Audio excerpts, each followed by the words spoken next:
노후 은퇴 설계에 대한 핵심적인 내용을 요약 정리해서 여러분의 이해를 좀 돕도록 하겠습니다. 제1절 노후 은퇴 설계의 개요에 대해서 한번 서로 학습해 보도록 하겠습니다. 우리가 은퇴를 사전적으로 정의한다면 직임에서 물러나거나 사회활동에서 손을 떼고 한가히 지낸다, 이렇게 얘기할 수 있습니다. 또 그동안 우리가 은퇴 설계에 대해서는 특별한 근로소득이 없는 은퇴 이후의 생활을 위해 필요한 자금과 각종 건강보험 같은 보장장치를 마련하기 위한 재무적 계획을 수립하는 그런 협의의 개념으로 이해했지만, 최근 들어서 우리가 노후 은퇴 설계라고 하면 생애 설계 관점에서 전 생애에 걸쳐 다양한 측면에서 은퇴 이후의 생활을 미리 준비하는 것으로 그 개념이 확장되고 있습니다. 따라서 우리가 은퇴 설계다, 노후 설계다 그러면 개인 또는 가게가 가지고 있는 다양한 자원을 효율적으로 관리해서 은퇴 이후 재무적인 것뿐 아니라 비재무적인 목표를 달성하고 노후 생활의 안정과 복지를 실현해 나가는 과정이다, 이렇게 우리가 정의 내릴 수 있겠습니다. 그러면 이런 노후 은퇴 설계는 왜 필요할까? 사실 다양한 환경 변화로 인해서 그 필요성은 더욱 중요시되고 있는데요. 우리가 한 5가지 정도로 생각해 볼 수 있을 겁니다. 우선 고령화의 급속한 진행입니다. 아시겠지만 우리나라의 노인 인구 증가와 이에 따른 고령화 진행 속도는 전 세계적으로 유례가 없을 정도로 아주 급속하게 진행이 되고 있습니다. 유엔에서는 우리가 그 노인 인구가 전체 인구에서 7% 이상이면 고령화 사회, 그리고 14% 이상이면 고령 사회, 그리고 20% 이상이면 초고령 사회다, 이렇게 정의를 내리고 있는데, 우리나라는 2000년도에 이미 고령화 사회에 진입했고요. 2017년도에 고령 사회가 됐고, 또 향후 2025년, 몇 년 안 남았죠? 초고령 사회에 도달할 것으로 예상이 되고 있습니다.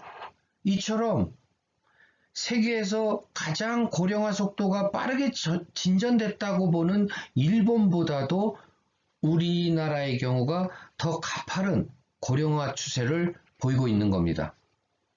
이런 급격한 고령화는 장수를 더 이상 행복한 선물이 아닌 위험 요소로 만들 여지도 있습니다. 우리가 보통 장수 위험이라고 하면 평균 수명의 증가로 인해서 준비한 그 경제적 자원이 모두 소진된 이후에도 일정 기간 생존할 가능성을 말합니다. 그래서 우리가 이런 장수 위험에 대처하기 위해서 이 노후 은퇴 설계가 더 필요하다, 이렇게 얘기할 수가 있겠고요. 다음으로는 또 저출산 현상이 심합니다. 그래서 우리가 저출산 현상은 사실 고령화와 함께 은퇴 준비의 필요성을 더욱 강화시키고 있는데요. 우리나라의 경우 이제 여성 한 명이 평생 낳을 수 있는 이 합계 출산율이 계속 하락되고 있다는 것이 좀 문제죠. 말씀드리자면 2018년도에는 우리가 0.98이었고 1도 안 됐는데, 또 2019년에는 이것이 0.92로 이렇게 좀 하락되고 있다는 게 문제가 되겠습니다. 다음은 저출산 고령화에 따른 당연한 또 귀결이라고 볼 수 있는데요. 우리나라가 노년 부양비, 고령화 지수, 이게 또 상승하고 있다는 것이 문제입니다. 그래서 급속한 고령화로 인해서 평균 연령이 높아지게 되면 이는 곧 생산 가능 인구의 감소를 가져오게 되죠. 그래서 생산 가능 인구가 감소함에 따라서 노년 부양비가 상승하고 또 노령화 지수가 높아지는 그런 문제가 발생하게 됩니다. 다시 말씀드리면 노인 인구 비중이 높아진다는 의미는 또 각 개인이 짊어져야 하는 그 젊은 사람이 짊어져야 하는 노후에 대한 부담이 커진다는 뜻이죠. 그래서 여기서 우리가 이제 노년 부양비라 하면 고령 인구를 생산 연령 인구로 나눈 값인데 우리나라의 경우 2020년에 이게 21.7인데 2040년에는 60.1로 이렇게 상승할 것으로 예측이 되고요. 또 노령화 지수는 유소년 인구 100명당 고령 인구 수인데 2020년 129.0이 2040년에는 345.7로 이렇게 급격히 증가하는 것으로 나타나고 있습니다. 다음에 우리가 또 은퇴 설계의 필요성으로 생각해 볼 수 있는 것이 근로 환경의 변화입니다. 그래서 지금 말씀드린 기대 연명의 증가와 더불어 은퇴 시기가 빨라지면서 경제활동 기간과 노후에 돈을 소비하게 되는 그 기간의 차이가 커지고 있죠. 다시 말씀드리면 돈 버는 기간은 보통 일반적으로 30에서 60세까지지만 돈을 쓰는 기간은 30세부터 해서 뭐 심지어 100세까지 이렇게 변화가 된 거죠. 그래서 모아놓은 돈을 생활해야 하는 그 기간이 아주 길어진다는 거죠. 그래서 결국 어떤 소득 공백을 줄이고 은퇴 자금이 소진되지 않도록 하기 위해서는 또 일하는 기간을 늘려야 하는 그런 상황이 생기고 있는 겁니다. 마지막 필요성으로 우리가 또 생각해 볼 수 있는 것은 경제 환경의 변화죠. 그래서 저금리 지속은 안전한 그 예적금만으로 은퇴 자금을 마련하기에는 사실 이제 불가능해졌죠. 과거에는 목돈을 넣어놓고 그 고금리 시대에는 이자로 생활할 수 있는 가능성이 많았지만 이제 저금리 시대로 그런 것은 기대하기가 참 어려워졌죠. 또 계속되는 물가 상승은 화폐 가치를 점진적으로 하락시키고 있으니까 그에 대한 리스크도 있고요. 다시 말씀드리면 변화하는 이런 경제 환경을 고려하지 않고 은퇴 자금을 마련한다면 은퇴, 노후 이 계획은 사실상 제대로 된 계획이 될 수 없다. 그래서 우리가 경제 환경의 변화 이런 것 때문에라도 노후 은퇴 설계가 제대로 하는 것이 필요하다라고 말씀드릴 수가 있겠습니다. 제2절 은퇴 설계 프로세스를 학습하도록 하겠습니다. 먼저 우리가 은퇴 설계, 노후 설계 프로세스 진행 시 특별히 관심을 갖고 고려해야 될 그런 은퇴 설계 프로세스의 특징을 먼저 살펴보도록 하겠습니다. 우선 은퇴 설계 프로세스는 제2의 인생 설계 차원에서 고려되어야 합니다. 그래서 길어진 삶의 기간을 개인에게는 기회인 동시에 또 철저한 준비를 필요로 하는 그런 도전이 되고 있다는 것을 또 명심할 필요가 있고요. 다음은 또 화폐의 시간 가치에 대한 고려가 무엇보다 중요하겠고요. 다음은 은퇴 설계의 재무적인 목표 속에 비재무적인 부분들이 통합되어 있다는 것을 이해할 필요가 있습니다. 즉, 은퇴 설계에서 재무적인 부분은 각 개인이 은퇴기에 필요로 하는 은퇴 자금을 미리 준비하는 과정인데 여기서 필요한 은퇴 노후 자금은 각 개인이 또 은퇴 노후에 살고 싶은 그런 라이프 스타일이라는 비재무적인 요소를 반영하게 된다는 것이죠. 그리고 다음에는 우리가 준비한 은퇴 자금보다 더 오래 살게 되는 바로 장수 위험을 항상 고려해야 된다는 것이죠. 그래서 이런 장수 위험에 대비하기 위해서는 바로 연금 소득을 확보하는 것이 무엇보다 중요하고요. 그리고 적어도 인간으로서의 존엄성을 유지할 수 있는 최소 생활비 수준만이라도 확보할 수 있는 그런 국민연금에 대한 관심이 더 필요하다고 볼 수 있습니다.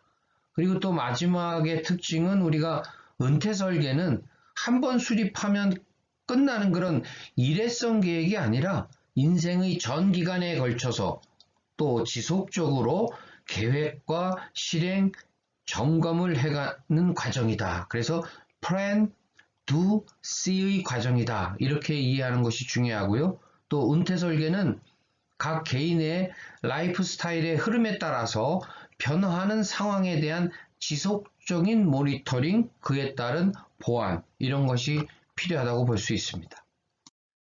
제2절 노후 은퇴 설계 프로세스에 대해서 알아보겠습니다. 이 절차는 재무설계사의 역할 측면에서 접근한 것입니다. 우리가 노후 은퇴 설계 프로세스라 하면 통상 6단계로 제시하고 있는데요. 우선 첫 번째 단계가 고객과의 관계 정립입니다. 그래서 고객과 재무설계사 간 상호 신뢰를 쌓는 그런 단계입니다. 그래서 재무설계사는 자신의 경력, 교육, 훈련, 경험, 자격 등을 고객에게 알리고 고객에게 제공하는 서비스의 범위와 종류, 프로세스 진행 방법, 또 고객에겐 어떤 이익이 있는지를 설명하는 단계입니다. 다음 2단계는 은퇴 설계 관련 정보 수집입니다. 여기서는 은퇴 목표를 설정하게 되고요. 그래서 재무적 목표와 비재무적 목표가 상호 연계되고 통합되도록 하고 있습니다. 또한 사전에 준비된 설문지를 사용하고 또 추가적인 질문을 통해서 정보를 수집하게 되고요. 이렇게 수집된 정보를 통해서 은퇴 설계 정보 요약표를 작성하게 됩니다. 자, 3단계에 들어가면은 우리가 은퇴 설계를 위한 분석 및 평가를 하게 되는데요. 여기서는 수집된 정보를 바탕으로 은퇴소득 규모를 추정하고 현재의 재원으로 은퇴소득 목표를 달성할 수 있는지를 평가하게 됩니다. 여기서 많이 사용되는 분석 방법이 워크시트 접근법 분석이 되겠습니다.